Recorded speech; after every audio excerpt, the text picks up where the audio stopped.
Now this is already finished, but I'm going to put glue on this. The reason is it does adhere a little bit, and it kind of gives an all over, it seals the back of it, and it gives kind of an all over adherence, even though it's not a whole lot more than Scotch tape. It does give it some adhesion. When you pull these old ones off, you look at them, the whole back's covered in glue, and you wonder what they're thinking, but it does help them stick a little bit.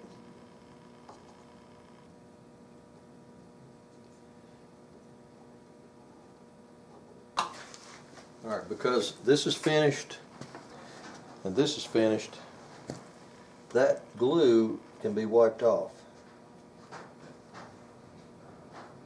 You can use a damp rag, or you can do like I'm doing and use a Q-tip. Whatever is left on there, right in that very tiny little crack, will become invisible because this glue dries clear. A damp rag comes in handy as well.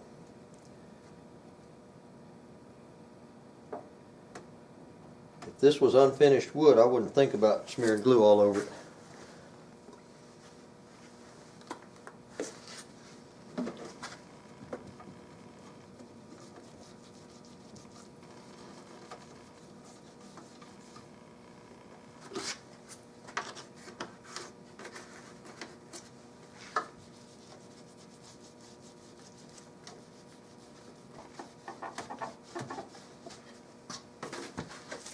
My bottom drawer is dried sufficiently. There's one nail in this drawer. Right there, it holds the back, the bottom to the back. The rest of it's just glued and dovetailed. I added some blocks. I was talking about that last night. There's a transition, a ramp from there down to there. This was lower than that. So I added a block, a transition block. Just glued it in last night right before I left the shop. This is the first fit. That's a little snug. There's something hidden. It's an up and down thing. It's a height thing. I need to get it in there to tell whether I need to take it off the top of the sides or the bottom, because that has a bearing on whether that drawer sits that way or that way. So I need to push it in enough to tell how it's sitting.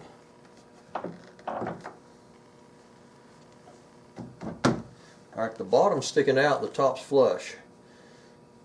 So the drawer needs to go this way, which is take it off the top. Now if I can get that drawer out.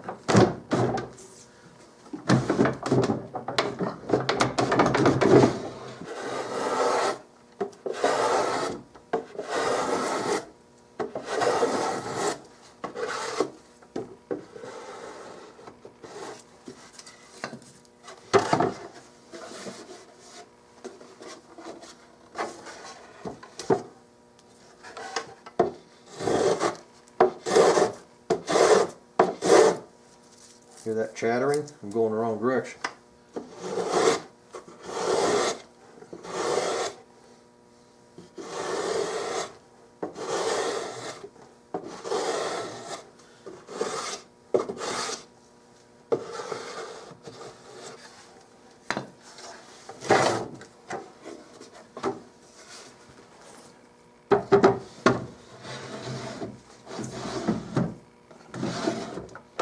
See the difference? Just a few thousandths. Now it's going, the back of it is going back and forth because there's no tracks in there. See, if I put the tracks in there, it'll go in straight.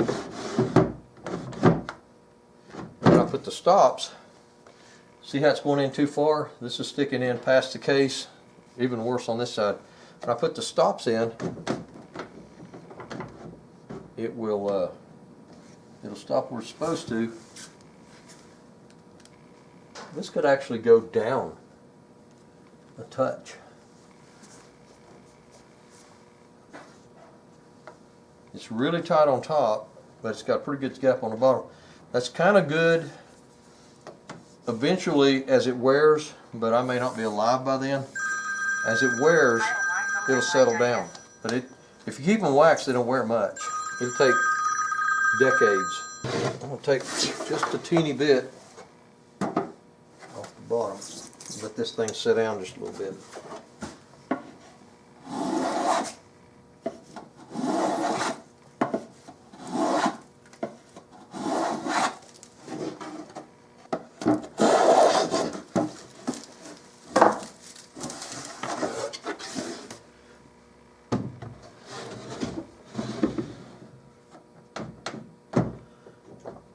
I like that a lot better.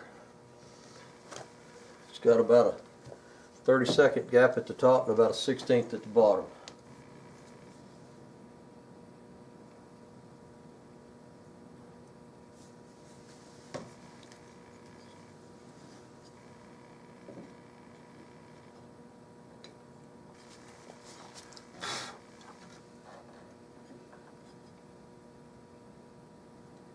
Funny thing is, I see no evidence where there's been any tracks, even overhead. I just don't see where they ever had any tracks in here. There's no glue marks where any have been. It needs to be correct in the back. The back is where it guides the drawer in. It's only about a 30-second inset on that front.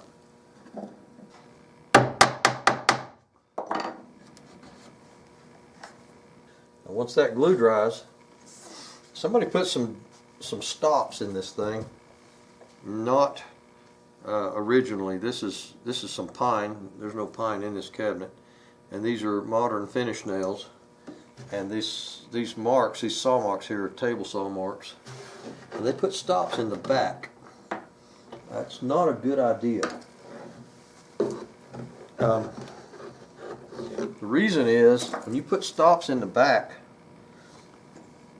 lint and paper wads and gum wrappers and mouse droppings and everything gets back in there against that, and it wads up against it, and it keeps packing it in there to the point where the drawer doesn't close. See, this is modern pine, and these are modern finish nails. So sometime after the fact, who knows? I mean, this could have been in the 50s, 60s, 70s. Somebody stuck these drawer stops in there, and you can look at the table saw marks. You can see the saw marks on these things, and they're of a time period of a modern table saw. So we're going to get rid of those. We're going to put these stops on the top. They don't get any lint buildup. There's nothing, no trash accumulates on the top. It all falls to the bottom. So we're going to put these on the top. There's no place to put them down here on the bottom. There's a gap. You can't. There's nothing to fasten them to. And the good thing about putting them on top is you can put the drawer in place and reach from this opening. You can reach in there and stick them in place. You got some way to hold them and adjust them. So after these tracks dry, I'll put these two stops on. And I got to make a couple of stops. I made these out of some old walnut that I had, and that's I'll probably do that. Those are 1/4 inch by 2. I'll make a couple more of those later.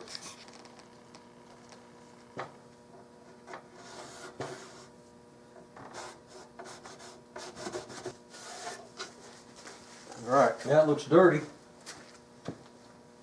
and old. Now wax. Not wax on, wax off. Just wax on.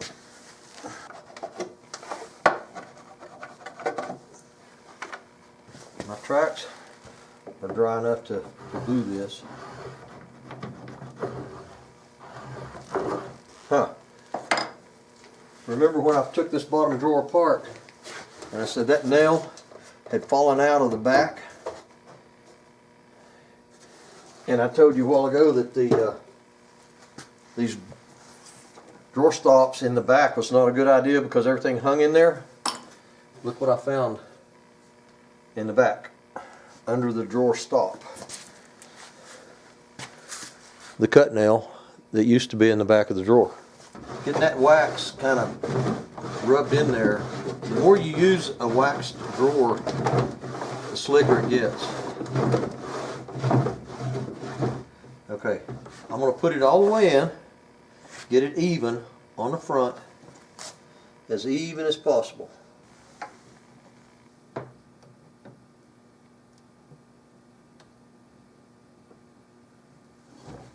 Now, I scraped underneath there already. I already did that. To hold this little guy in place, I'm going to put it against the back of the drawer and put this clamp on there.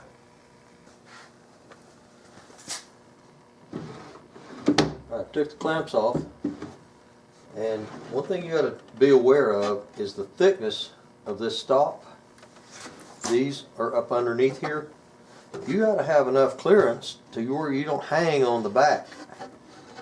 The drawer back is always recessed a little below the side, so you got enough clearance to get past beside that stop and not drag it on the back. So that's an aside. Now I always number, if there's drawers, I number them, and I always put it. And old cabinet makers would do this, but a lot of their pencils, a lot of their pencil markings have worn off. I put it on the inside, right there beside the lock. 1, 2, 3.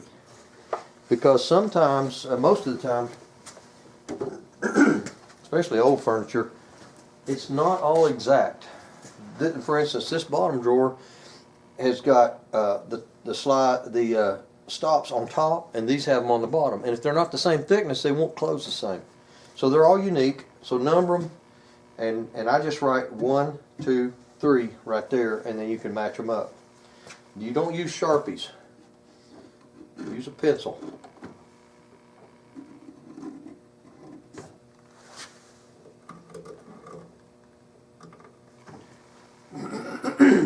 Okay. Now, the cabinet has been restored, the drawers have been restored. I'm going to do the last thing, and that is flip it over and oil the casters. I'm going to blow the dust out of it because you always find dust and you always make some dust. This cabinet has a marble top. That's just the way it was made. These casters are actually wood. The wheels are little wooden cylinders.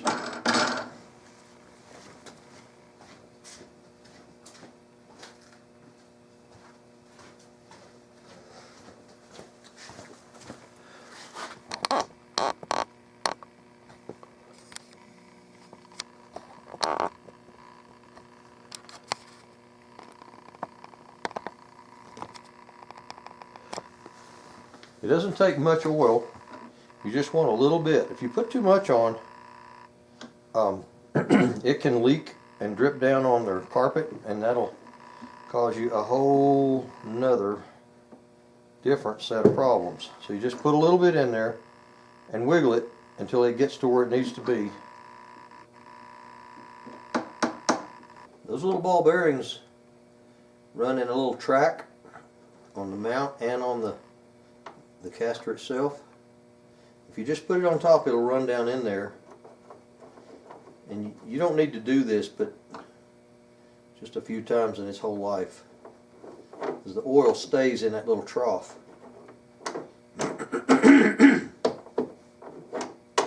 It just makes them last longer and work better.